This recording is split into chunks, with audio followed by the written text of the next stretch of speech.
Now let's start with the unit 1 fifth topic culture techniques. जैसे कि हमने previous video में पढ़ा था कि कैसे एक माइक्रो ऑर्गेनिज्म को आइडेंटिफाई कर सकते हैं, आइसोलेट कर सकते हैं। ऐसी कुछ कल्चर टेक्निक्स होती हैं जिनके थ्रू हम करते हैं, आइसोलेट करते हैं। जैसे कौन कौन से मेथड्स है, कल्चर टेक्निक वो मेथड्स होते हैं जिसके through methods used to grow, isolate, maintain microorganism in a laboratory। जैसे लेबोरेटरी के अंदर हमें माइक्रो ऑर्गेनिज्म को ग्रो कराना है, सेपरेट कराना है, मेंटेन करना है। वही जो हमने पिछली वीडियो में पढ़े थे, जैसे कि streak plate method, pure plate method, spread plate method, serial dilution, enrichment culture और एनारोबिक कल्चर। अब हम इन मेथड्स को ब्रीफली में पढ़ेंगे। तब हमने एक शॉर्ट रिकैप ले लिया था, अब हम बिल्कुल अच्छी तरह स्टेप बाय स्टेप पढ़ेंगे। Streak plate method, streak plate method में सबसे पहले क्या करेंगे, मैंने बताया था एक अगार सरफेस लेते हैं जिसके स्प्रेड करते हैं, सैंपल करते हैं एक अगार सरफेस के ऊपर, ताकि आइसोलेट कर सके, सेपरेट कर सकते हैं हम हर एक इंडिविजुअल कॉलोनीज को। सबसे पहले स्टेप क्या होता है, सबसे पहले हम इंक्यूबेटेड लूप लेंगे। जैसे मैंने ये लूप लिया है, ये इंक्यूबेटेड लूप है, इसको हम स्टेराइलाइज करते हैं। फ्लेम होता है, फ्लेम के अंदर स्टेरलाइज करेंगे ताकि वो जो भी मतलब अनवांटेड मटेरियल्स है वो रिमूव हो जाए, स्टेरलाइज हो जाए, क्लीन हो जाए। उसके बाद dip the loop in the microbial sample, जो हमारा माइक्रोबियल सैंपल है उसमें मैं उसको डिप करूंगी और फिर एक अगार प्लेट लूंगी। जैसे मैंने अगार प्लेट ली है, अब मैं क्या करूंगी, वही जो मैंने सैंपल से निकालूंगी अपनी लूप को और फिर उसको स्ट्रीक करूंगी। ऐसे जिग जैग पैटर्न बनाऊंगी अपनी अगार प्लेट के ऊपर। ये मेरी अगार प्लेट है, ये मैंने इंक्यूबेटेड लूप को पहले सैंपल में डाला था, फिर निकाल के फिर मैंने इसको क्या कहते हैं, जिग जैग पैटर्न से मैंने इसको स्टिक कर दिया। स्टिक मतलब होता है उसमें फैलाना, ऐसे ऐसे जिगजैग पैटर्न। फिर मैं फ्लेम करूंगी अपने लूप को, फिर दोबारा करूंगी, फिर दोबारा स्टिक करूंगी अदर सेक्शन में, ताकि वो फर्दर डाइल्यूट हो जाए। जैसे ही मेरा सारा सैंपल पूरी अगार प्लेट पे हो जाएगा, फिर मैं उसको इंक्यूबेट कर दूंगी ताकि मेरी कॉलोनीज आइसोलेट हो जाए, मतलब सेपरेट हो जाए। फिर इसके बाद हमने जैसे पढ़ा था आइडेंटिफिकेशन के मेथड्स पढ़े थे। फिर हम इस जो हमें अगार प्लेट होते हैं आइडेंटिफाई करते हैं, जो हमारी सेपरेटेड कॉलोनीज है, जिससे हमें पता चल जाता है कौन सा माइक्रो ऑर्गेनिज्म है किस। फिर हम नेक्स्ट पे पढ़ते हैं spread plate method. Spread plate method भी एक स्ट्रीक प्लेट मेथड की टाइप होता है। उसमें हमने इनोकुलेटेड लूप लिया था, लेकिन इसमें हम एक स्प्रेडर लेते हैं। हम क्या करेंगे, सबसे पहले वही सैंपल बनाएंगे एक, फिर एक स्मॉल अमाउंट ऑफ सैंपल को लेंगे अगार प्लेट के अंदर, फिर स्प्रेडर की हेल्प से मैं उसको स्प्रेड कर लूंगी इवनली, पूरे उसमें एकदम अच्छी तरह स्प्रेड कर लूंगी और फिर इंक्यूबेट कर दूंगी ताकि मेरी कॉलोनीज क्या हो जाए, सेपरेट हो जाए और ग्रो हो जाए उसके अंदर। इसमें हम इवनली स्प्रेड करते हैं, सेम है उसमें हम स्टिक करते हैं, इसमें हम स्प्रेड करते हैं। फिर हम आ जाते हैं सीरियल डाइल्यूशन। सीरियल डाइल्यूशन में जैसे देखिए हम बहुत सारे टेस्ट ट्यूब्स लेते हैं, फिर हम क्या करते हैं, एक सैंपल को पहले इसमें डालते हैं फर्स्ट ट्यूब में, फिर इसका डालेंगे 1%, फिर इसका 1%, फिर एक ऐसे ऐसे 1 ट्रांसफर करते रहते हैं। सबसे पहले हम इसमें क्या करेंगे, कंसंट्रेशन हम रिड्यूस करते रहते हैं।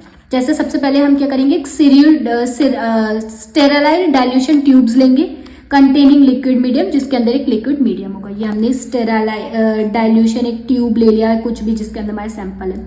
उसके बाद हम क्या करेंगे, ट्रांसफर करेंगे एक small amount of microbial take the first tube and mix. सबसे पहले वाले ट्यूब में डालेंगे, मिक्स करेंगे उसको, फिर उसका स्मॉल अमाउंट ट्रांसफर करेंगे दूसरे में मिक्स करेंगे। हम ये प्रोसेस रिपीट करते रहेंगे करते रहेंगे करते रहेंगे। फिर हम क्या करेंगे, जब plate small amount from each dilution on to the agar plate, फिर थोड़ा थोड़ा अमाउंट हम किस में लेंगे, अपनी अगार प्लेट में लेंगे, फिर इंक्यूबेट करा देंगे और आइसोलेट करा देंगे कॉलोनीज को फॉर द एप्रोप्रिएट डाइल्यूशन। इसे बेसिकली हम टेस्ट ट्यूब में थोड़ा थोड़ा थोड़ा थोड़ा उसमें पोर्शन को डाइल्यूट करते हैं। फिर आ जाता है pure plate method. Pure plate method, pure plate method में क्या होगा, सबसे पहले हम क्या करते हैं, वही सैंपल को मिक्स करते हैं मोल्टन अगार के अंदर, फिर हम जो हमारी डिश होती है उसके अंदर उस मीडियम को हम डालेंगे। स्टेप्स क्या क्या होता है, सबसे पहले हम डाइल्यूशन बनाएंगे, माइक्रोबियल सैंपल बनाए, फिर उस सैंपल को मोल्टन अगार के साथ मिक्स करेंगे। जैसे मैंने बताया प्योर करूंगी मैं, ये पेट्री डिश है मेरी, पेट्री डिश में डालूंगी, फिर वेट करूंगी ताकि ये सॉलिडिफाइड हो जाए। जैसे ही ये मेरा सॉलिडिफाइड होगा वैसे ही मैं इंक्यूबेट कर दूंगी और अलाउ करूंगी जो मेरी कॉलोनीज होंगी वो पूरे मीडियम में, पूरी प्लेट में फैल जाएंगी। ये। फिर नेक्स्ट पढ़ते हैं इनरिचमेंट कल्चर। इनरिचमेंट कल्चर में हम स्पेसिफिक न्यूट्रिएंट या कोई भी एक स्पेसिफिक कंडीशन को फेवर करते हैं ताकि हमारा पर्टिकुलर माइक्रो ऑर्गेनिज्म की ग्रोथ हो सके, एक फ्रॉम अ मिक्स सैंपल। अगर बहुत सारे सैंपल्स हैं लेकिन मुझे एक माइक्रो ऑर्गेनिज्म, तो मैं उसका स्पेसिफिक टेम्परेचर प्रोवाइड कर दूंगी, अब जो उसको न्यूट्रिएंट की जरूरत है वो प्रोवाइड करूंगी, तो कि वही ग्रो होगा जिसको जो चीज़ मिलेगी। फिर हम क्या करेंगे, सबसे पहले मीडियम प्रिपेयर करेंगे जिसमें स्पेसिफिक न्यूट्रिएंट्स होंगे, कंडीशन होंगे, जो कि टारगेट करेगा एक माइक्रो ऑर्गेनिज्म को। जैसे ही हमारा इंक्यूबेट करूंगी मीडियम के सैंपल के अंदर, फिर क्या होगा, वो इनहैंस करेगा। अब जब उसे न्यूट्रिएंट मिल जाएंगे सैंपल से, फिर क्या होगा, माइक्रो ऑर्गेनिज्म फिर क्या करेगा, ग्रो करेगा। फिर इंक्यूबेट कर देंगे। फिर क्या करेंगे, subculture on to selective method isolate the target microorganism. फिर जब हमारी ग्रोथ हो जाएगी एक स्पेसिफिक माइक्रो ऑर्गेनिज्म की, फिर हम उसको आइडेंटिफिकेशन करेंगे। फिर लास्ट आता है हमारा एनारोबिक कल्चर। एनारोबिक कल्चर में क्या होगा, micro organism cultivate without oxygen using anaerobic jar. इसमें क्या करता है, माइक्रो ऑर्गेनिज्म को ग्रो करवाते हैं, कल्टीवेट कराते हैं विदाउट ऑक्सीजन, ऑक्सीजन के बिना। क्या यूज करके, एनारोबिक जार को यूज करके या चैम्बर को यूज करके। सबसे पहले हम वही, सबसे पहला स्टेप सारे स्टेप में सेम है, हम सबसे पहले एक माइक्रोबियल सैंपल लेते हैं, फिर उस माइक्रोबियल सैंपल को मैं क्या कर दूंगी, एनारोबिक मीडियम के अंदर डाल दूंगी, इनोकुलेट कर दूंगी। फिर जब मैं उस कल्चर को एक एनारोबिक जार और चैम्बर में डाल दूंगी, फिर वो क्या कर दूंगी, remove oxygen to create an oxygen free environment. हम क्या करेंगे, उस जार में ऑक्सीजन बिल्कुल भी नहीं होगी, उसमें बिल्कुल ऑक्सीजन नहीं होगी, वो एक ऑक्सीजन फ्री एनवायरमेंट होगा, क्योंकि एनारोबिक का मतलब ही ये होता है कि ऑक्सीजन नहीं होना। फिर क्या करूंगी, इंक्यूबेट कर दूंगी कल्चर को, ये ऑक्सीजन फ्री, ताकि मेरी क्या होगी, एनारोबिक ग्रोथ होगी। एनारोबिक ग्रोथ तभी होगी जब ऑक्सीजन नहीं होगी, इसलिए हमने एक एनारोबिक जार को यूज किया है जिसमें से हमने ऑक्सीजन को रिमूव कर दिया और फिर अलाउ कर दिया है एनारोबिक ग्रोथ को। Thank you. फिर मैं आपको बताती हूँ, एक बार रिकैप देती हूँ क्या क्या हमने पढ़ा है। हमने कल्चर टेक्निक्स पढ़ी है, क्या क्या कल्चर, जैसे कि हम कैसे माइक्रो ऑर्गेनिज्म को ग्रो कर सकते हैं, सेपरेट कर सकते हैं, मेंटेन कर सकते हैं। Streak plate method, pure plate method, spread plate, dilution, enrich and anaerobic. Streak plate में हमने क्या किया था, इनोकुलेशन लूप यूज करी थी और उसे स्टीक किया था। प्योर प्लेट मेथड में हमने क्या करा है, उसमें हम प्योर करते हैं, सैंपल को डालते हैं।